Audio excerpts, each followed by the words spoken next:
शिवाजीराजांना आपण लाडानं काय म्हणतो? शिवबा. काय म्हणतो? शिवबा. मग शिवबा म्हणजे काय? शिवबा म्हणजे जिजाऊंच्या पोटी जन्माला आलेला निरागस बाळ म्हणजे शिवबा. जिजाऊंच्या पोटी जन्माला आलेलं निरागस बाळ म्हणजे शिवबा. इंग्रज, डच, फ्रेंच यासारख्या अत्याचारांचा कर्दन काळ म्हणजे शिवबा. एकीकडे संयमाचा घाट म्हणजे शिवबा आणि सळसळत्या रक्ताची लाट म्हणजे शिवबा. आम्हा मर्द मावळ्यांना आलेली माणुसकीची जाग म्हणजे शिवबा. आम्हा मर्द मावळ्यांना आलेली माणुसकीची जाग म्हणजे शिवबा. महाराष्ट्रातलं माणुसकी मोजण्याचं माप म्हणजे शिवबा. तुमचा, माझा आणि अखंड जगाचा बाप म्हणजे शिवबा. तुमचा, माझा अखंड जगाचा बाप म्हणजे शिवबा. या बाप माणसाला आज आपण ऐकायला बसलेलो आहोत.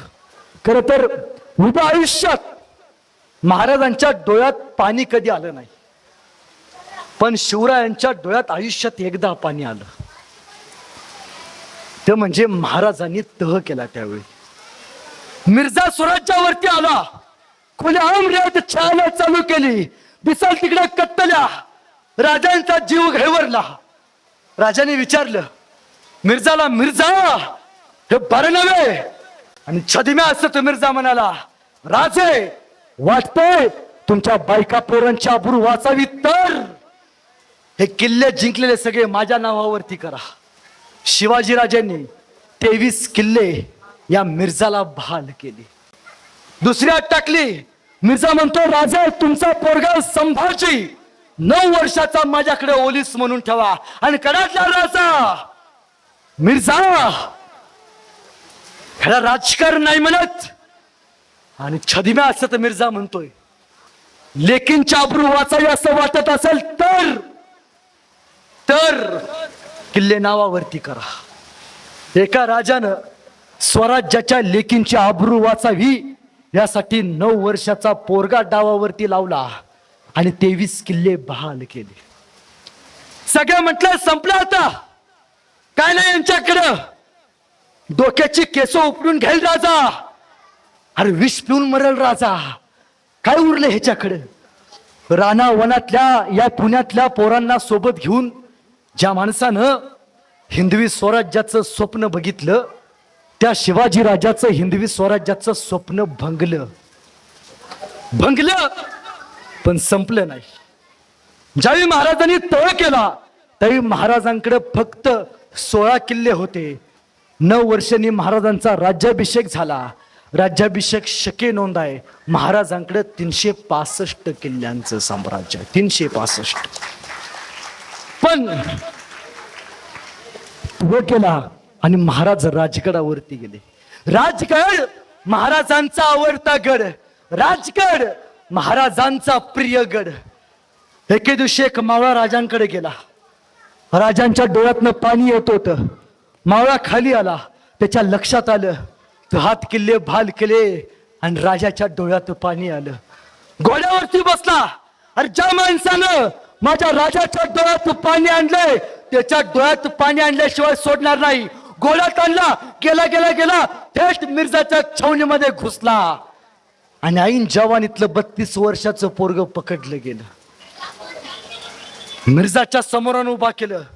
अरे कोण जिगर? मिर्झा राजाच्या अंगावरती जाऊन कोणाची जिगर? विचारलं नाव काय तुझं? म्या कडतोची गुजर. असं काय काम काढलास? मिर्झा तू माझ्या राजाचे सगळे किल्ले घेतलास. माझ्या राजाकडे काही उरलं नाही. मिर्झा तुमच्या सोबत काम करायची संधी द्याल का? मिर्झा म्हणाला, रे हट, तू कोण आहेस? मराठा आहेस. हे मराठे एक वेळ मरतील पण फुटतील कसले? नाही, माझ्या राजाकडे काही उरलं नाही. मला तुमच्या पदरात नोकरीला घ्या. असं मग एक काम कर, तुझा विश्वास संपात बसावा यासाठी शिवरायांचे किल्ले उरलेले जिंकून आणून माझ्या स्वाधीन कर. काय म्हणलं आता? काय राजाचे किल्ला आणून द्यायचा आहेत? गेला, 2 किल्ले जिंकले, मिर्झाच्या छावणीत आणून दाखल केले. मिर्झाचा विश्वास बसला आणि मिर्झानं या कडतोजी गुजरला आपल्या छावणीत घेतलं. बरेच दिवस झाले, पण डोक्यात एकच, ज्या माणसानं माझ्या राजाच्या जीवाला घोर लावला त्याला बिनघोर झोपी जाऊन देणार नाही. आणि झालं, कडतोजीच्या मनातलं स्वप्न पूर्ण झालं. एके दिवशी या कडतोजीची नोकरी मिर्झाच्या छावणीच्या बाहेर पहारा द्यायची लागली. सायंकाळी 2 वाजता मिर्झा शांत झोपी गेला होता. त्यात संधीचा फायदा घेऊन कडतोजी आत गेला. मिर्झाला बघितलं, राजाला मारलाय, सोडणार नाही. कट्यार काढली, जवळ गेला, मिर्झावरती वार करणार तोपर्यंत मागणं कोणीतरी ओरडलं, मिर्झा राजे. आणि वरच्या वर कडतोजीचा हात पकडला गेला. सगळं सैनिक गोळा झालं, मेला. कडतोजी जीवानिशी गेला. सगळ्यांना वाटू लागलं. मिर्झा उठला, अरे एवढी जिगर, आजपर्यंत खूप बंदे बघितले, मिर्झावरती हात उचलणारा आयुष्यात पहिल्यांदा बंदा बघितला. बोल काय पाहिजे? कडतोजी म्हणतोय, मिर्झा, वाघ आणि मराठे उगा कधी कुणाच्या नादाला लागत नाहीत, पण आमच्या नादाला कोणी लागलं तर त्याला फाटल्याशिवाय आम्ही सोडत नाहीत. मिर्झा म्हणाला, मेरी रजपुती तलवार लाया जाय. सगळ्यांना वाटलं गेला. कडतोजी बेमोत मेला. मिर्झानं आपली रजपुती तलवार हातात घेतली. सगळ्यांनी डोळं झाकलं. मिर्झानं डोळे वटारून एकदा कडतोजीकडे बघितलं, तलवार काढली आणि कडतोजीकडे बघत म्हणतोय, बता स्वराज्य और शिवबा का खजिना कहा है, सच बता. कडतोजी काहीच बोलत नव्हता. कडतोजीनं आपलं डोळं झाकलं. डोळ्यासमोर साक्षात स्वराज्याचा राजा शिवाजी राजा उतरला होता. माहिती होतं राजासाठी मरायचं आहे. अहो काय भाग्य, शिवाजी राजासाठी जीव द्यायचा आहे. मिर्झानं आपली तलवार वर धरली. शेवटचं हर हर महादेवाची गर्जना कडतोजीनं दिली. साप करणं चालवणार तोपर्यंत गर्दनावरती जाऊन तलवार थांबवली. जीव वाचवला. मिर्झानं समशेर खाली काढली आणि मिर्झा म्हणतो, वा कडतोजी, मला तुझी जिगर आवडली. जाऊन सांग तुझ्या राजाला, ज्याच्याकडे तुझ्यासारखी निष्ठावंत माणसं आहेत, त्या राजाच्या आयुष्यात केसाला सुद्धा कधी धक्का लागणार नाही. कडतोजी जायला निघाला. राजाकडे गेला. खबर अगोदरच राजांना पोचली आणि एक सरदार सांगत गेला, राजा, त्या कडतोजीने काय पराक्रम केला, स्वाभिमान दाखवला. राजा मिर्झावरती हल्ला करून गेला. राजाने कडतोजीला बोलावलं. कडतोजीचा सत्कार केला आणि राजे म्हणतात, कडतोजी, वा, तुम्ही काय प्रताप केलात. आजपासून तुम्ही कडतोजी गुजर नाही, आजपासून तुम्ही स्वराज्याचे सरसेनापती प्रतापराव गुजर. आणि या प्रतापरावांनी स्वराज्यातला कैक भाग या राज्यात आणला. स्वराज्य उभारलं.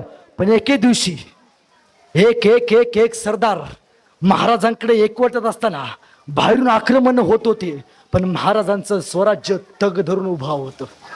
बेलोल खान स्वराज्यावरती आला. बेलोल खानला आक्रमण केलं. प्रतापराव गेले. बेलोल खानला ताणून ताणून मारला. बेलोल खानाने पाय धरलं. राव, एक बार माफी द्यावी, परत येत नाही. राव, माझ्या बेगमकडे बघा, एकदा जिवंत सोडा. प्रतापराव मराठी माणूस, एखाद्यानं मनापासून काळजातनं सांगितलं तर अंगावरची कापडं काढून देणारी आमची जात. प्रतापरावांनी बेलोलला जिवंत सोडला. खबर महाराजांना कळली. प्रतापरावांनी बेलोलला जिवंत सोडलाय. राज्याभिषेक सोहळा जवळ आलाय आणि 9 फेब्रुवारी मध्ये स्वराज्याच्या सरसेनापतीने असं करावं. महाराजांनी पत्र पाठवलं, राव, हो प्रतापराव, तुम्ही कसला प्रताप केला. सेनापतीगिरी कसली, याला सिपाहीगिरी म्हणतात. तो भेलोल सापाची जात आज ना उद्या दंश करणारच हे कळल्याबरोबर जोपर्यंत त्या भेलोलचं मस्तक छाटून माझ्याकडे आणत नाही तोपर्यंत प्रतापराव तुमची गर्दन मला दाखवू नका. राजानं सांगितले भेलोलला मारल्याशिवाय तुमचं तोंड मला दाखवू नका. एकच भेलोल सायंकाळी शांत बसले होते आणि नाईक पळत आले. राव हो राव निसरीच्या खिंडीत भेलोल खानाची छावणी पडले. निघा. प्रतापराव घोड्यावरती बसले. कोण कोण येणार? सोबत राहिले विटोजी शिंदे, सोबत राहिले 6 मावळे 7 मावळे घोड्यावरती बसले. घोडे निघाले. गेले गेले गेले भेलोल खानाच्या छावणीवरती तुटून पडले. 7 मराठे 1.5 लाखाच्या फौजेवरती तुटून पडले. त्यावेळी भेलोल खानाला कळालं जगात सगळ्यांचा नाद करा पण उभ्या आयुष्यात मराठ्यांचा नाद करायचा नाही. बळ तोकडं पडलं आणि प्रतापराव गिरफ्तार झाले. भेलोल खानानं प्रतापरावांना बघितलं. तलवार आणली. साप पकडला. तलवार चालवली.